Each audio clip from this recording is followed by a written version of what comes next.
What's up, you guys? Welcome to my YouTube channel. Finally, it's my first video. Anyway, so on this video, I'm gonna talk about my personal experiences with drugs and alcohol. A very personal topic, but very important to discuss and share. I feel that it's important to share what I've gathered and to share the perspective that I essentially have evolved into presently. I have had a lot of breakthrough moments on this journey, and I do acknowledge my perspective will continue to shift as I go about it. So I might see this video in a couple years and say, Bria, you're crazy, like, what were you thinking? But right now, what I've learned up until this point, I will be sharing on here. And hopefully when people see this video, they can apply it to their own lives in a sense and use that insight that I guess I've learned through my personal journey. Yeah, so that's why I'm sharing this, I think, just to help other people on their journey as well as my own. Obviously, I think you learn through sharing your personal experiences as well. Like, I always hear like teachers say, I learn a lot more through teaching students, and it's true. Like, I get that as well. So here we are, here we go. I'm just gonna get into it. I'm gonna share and be pretty open with certain decisions that I've made in the past, certain things that led me to the place I'm at right now in my life, and what I honestly believe is the truth. And I'm not saying there's just one truth, but I'm saying there can be a variety of truths. So that said, when I was growing up as a young kid, I knew I was different. I knew that I knew I was different in a way that sometimes I would overthink, sometimes I would be up and down all the time in behavior, and it would confuse people. Not that who cares if you confuse people, right? Like, I don't care what anyone thinks now, obviously. If I am super talkative one day and quiet the next, please mind your business. And I think that's what the core of this video will be talking about, is embracing who you are naturally, in your most natural state. But that said, I will talk about what certain substances have revealed to me and led me to have a certain other perspective in life, and how it can actually help you elevate. Yeah, so I grew up having insecurities about being unique, and I don't even know why. I think it's because it's like I always had that confidence, that overall kind of egotistical, like, I'm the shit, I'm different confidence, but I would project it to a point where it would bother some people. And that's before how I really learned not to care what other people thought or said about me. But yeah, I hit a point, like, I guess sophomore year of high school, where it bothered me sometimes that I would push like certain people away, or I wouldn't have the types of friends that I wanted to have, I guess, or that certain people would eventually disconnect from me, and I never understood why that was. And okay, looking back now though, I can see that that's normal behavior. Like, I feel like in adulthood, we all disconnect from each other sometimes, and then we come back around and circle back around, all that. But I was an overthinker, and I drew the problem to me, and I thought I was always the cause of all this. But basically what happened was I went to therapy quite often with my mom with me, because I just preferred having her there to guide me and talk to these people about my mental health and all that. I honestly believe the main issue of this whole drug rabbit hole that I fell down was that I never could see the value in me being me. And that was all my personal struggle that I had to get through. And it took years to get there, which obviously I'm covering all the layers of it. But it took years to grow into full self-acceptance and to realize that I didn't need help from psychiatrists or help from these, and I'm not talking against counseling, but realizing your own power as a person and how important and special your ideas are to this world is huge. That eliminates a lot of this, I don't know, this whole need for help from, I don't know, this, you know, the medical industry and all this other stuff that we tend to grasp onto because we are afraid that we can't help ourselves is mind-blowing to me. And yes, it's important to have people to help guide us along the way to a point. If you are needing constant help, that means that something is out of alignment in your own life, which it definitely was for me. I was not pursuing the path that I felt called to. Like, I'm just gonna say that. Like, yeah, so sophomore year, they put me on just all sorts of shit. On all sorts of stuff. And to this day, like, I look back and I'm like, that stuff fucked. It fucked me up. It really fucked me up. All these drugs, they changed who I am to a degree, but not in the way that I wanted them to. And it was always the wrong dosage. It was always the wrong, something was always off. And so they just kept adding more on to the collection of, I don't know, it's kind of hard to talk about this, but it's so important for me to spread awareness and to just be transparent, because I have already told this story to a lot of people, and I just think that being honest and acknowledging that I have experienced some pretty difficult stuff in life can open doors for others that could be struggling with the same issues.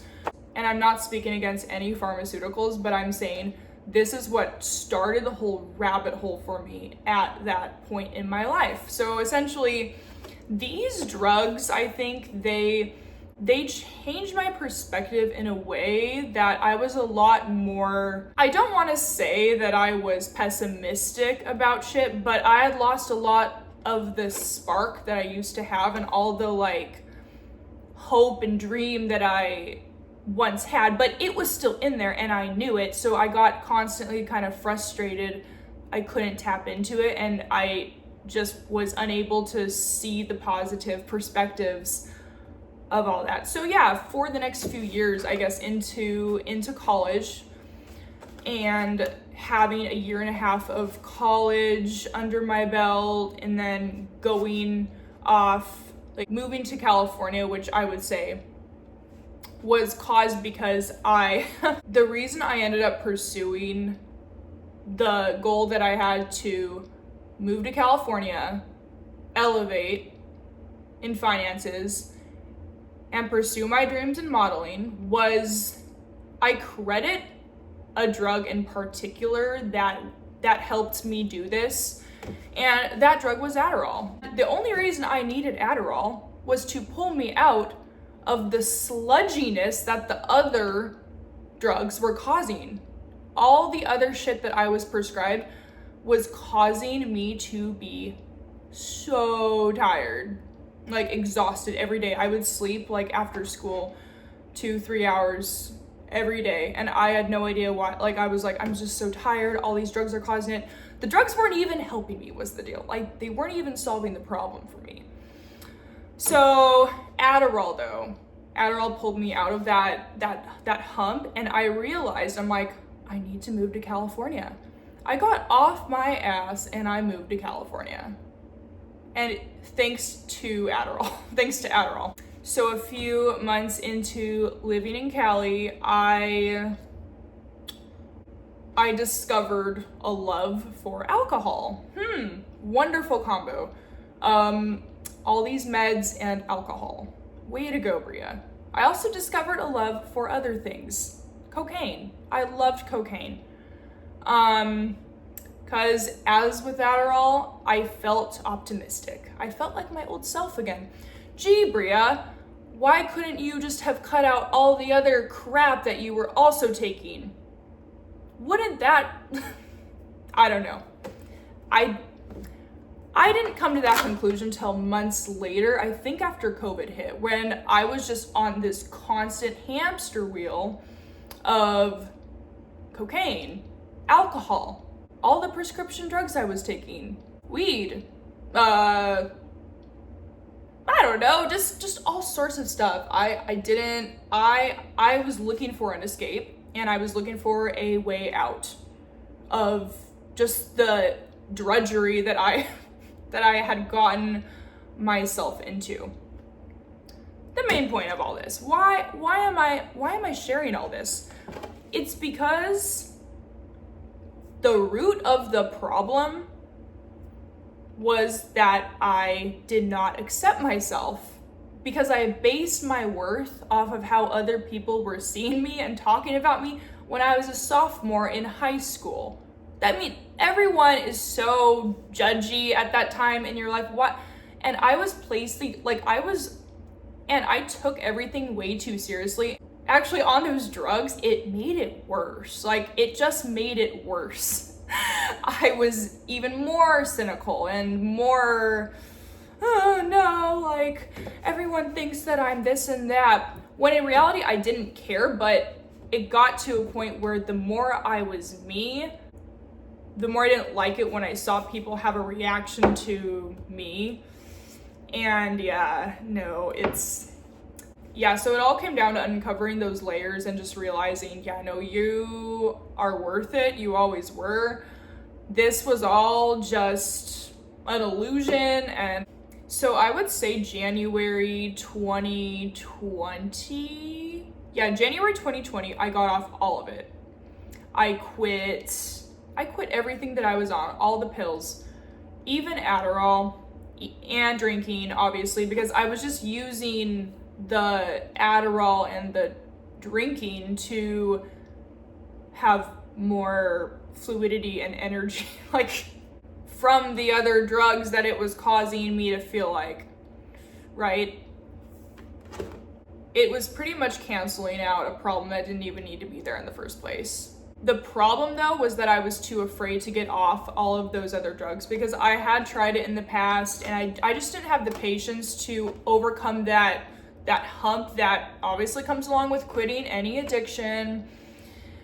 I didn't have the patience to endure the struggles that came along with it. But it's like, Bria, you need to screw your head on and do it. You just need to get through it. You need to accept that, yes, certain emotions will come up, but it's up to you to deal with those very difficult emotions. And that's okay.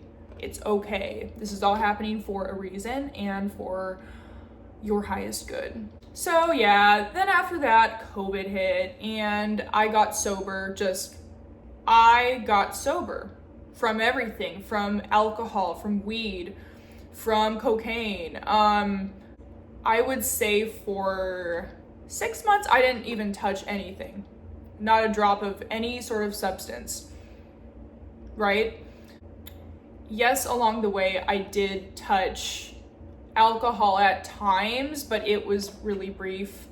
And I guess what became my new drug in the next few years to follow that was honestly working very hard and making money. That was my drug, that I owed it to me to use more healthy coping strategies. And for me, it was hard work. I knew there were healthier ways to deal with mental health. Like, my favorite clip, I think, is when I see that clip of Pete Davidson and he's like, oh, I'm always depressed all the time, but now I know my steps. Like, he's like, I just have to go outside and be in the sun for a little bit, or, get some air. Like, I feel like that is me. Every time I see that clip, it's like, I acknowledge that I'm not always in a high state all the time. Like, I'm not always feeling fantastic, but at least I know what I can do and I have the tools to get through that certain area. This brings me to my next point. About, is it okay? Do I believe it's okay to use drugs and alcohol as a portal or as a tool in some cases in your life, where you just have to cross through a certain thing that might make you a little uncomfortable, but it will benefit your career in the long run, or get you to the next place you have to be, or talk to a certain person, and you just need that extra kick of like, all right, I need this like extra confidence just to kind of plow through this, I don't know, obstacle. I believe that, yeah, it can come in handy sometimes. If you have a job where you're like real estate, or you're in sales, or you are trying to talk to a certain person to get a certain role in an acting career, like, I believe, yeah, like, there is a time and a place for productive substance usage. I believe that. I might look at this in a few years after I have kids or something and be like, Bria, you were crazy for saying that. That's what I believe, though. If you are a person that is naturally a little reserved, but you also prioritize career and you prioritize achieving your goals, I 100% know, I'm just gonna say no, that it's fine if you strategically, I don't know, like, yeah, that's what I believe. It's personally helped me out a lot. For the longest time, I was almost afraid to do that and to use tools. I'm just gonna call them tools to get ahead in your life, because I was always afraid I'm just gonna get addicted because I have an addictive personality. I really don't have an addictive personality. And I really don't think anyone does. I think that it's what we tell ourselves, and we as humans, we don't realize how powerful we really are in life. I believe that. You guys might, all these therapists might call me crazy, but no.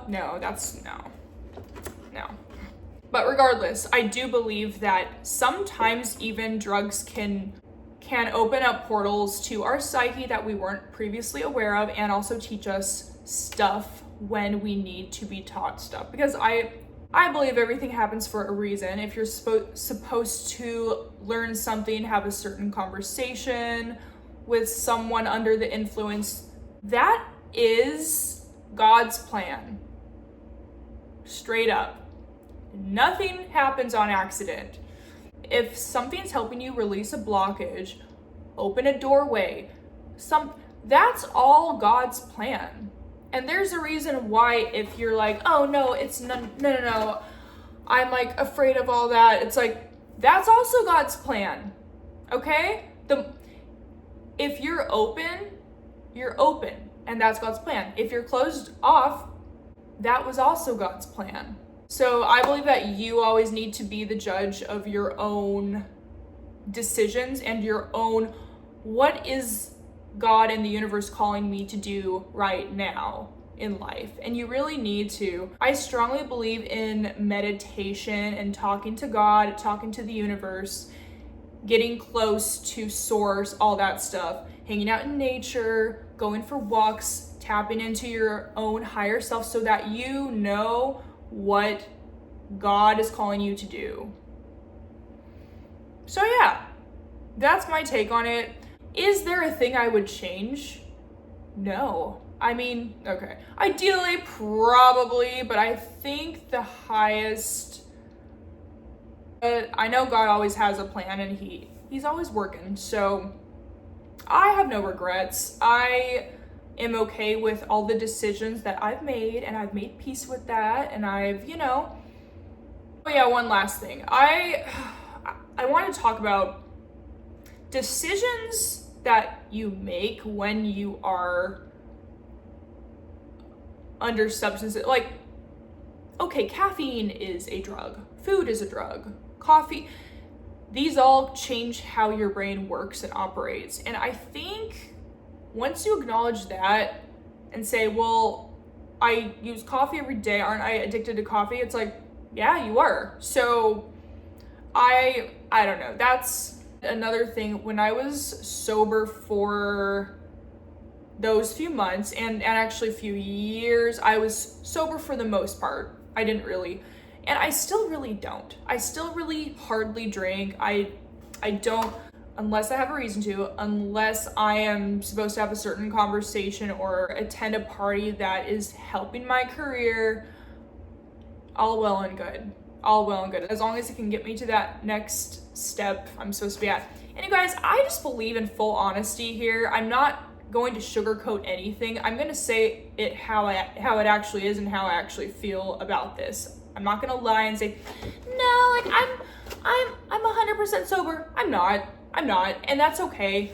And it's something I've made peace with, you know? So personally, I did feel this pressure to be sober, like over the COVID time period. And I put a lot of pressure on myself to kind of just not ever do any sort of drug or alcohol because, I don't know, I just had a lot of anxiety around the past and the choices that I made when I did a certain substance like in the past, or oh, I regret that, so I'm never doing that again, right? And I acted really righteous and would kind of act condescending towards people who did do that stuff, even though I personally loved all that stuff 3 months ago and would. So it's like, Bria, you think you're all that, but nobody's perfect. Why? So anyway, that is my spiel. I hope you guys liked it. Comment, share, subscribe, and I'm gonna be making more videos about just life. This is my first YouTube video, you guys. I tried this when I was like 23. It just didn't work out. I was like, I don't feel ready. And you guys, it's okay not to feel ready or like you are at your highest potential to put yourself out there. I knew I needed more time to get to the place I wanted to be. So here I am now, sharing, being open, being transparent. Hopefully it helped a few people, and yeah. But yeah, just remember to love yourself, give yourself grace, give yourself patience, compassion, gratitude that you've come this far, just all that stuff. Because you are okay as you are. You always are, no matter what. If you drink, if you don't drink, you're fine. You're doing the best you can do. And that's that. And that's all you can do. So, peace out. I'll see you guys later. Hopefully I'll have more content in like a week or 2 weeks. We'll see. But yeah. Mwah.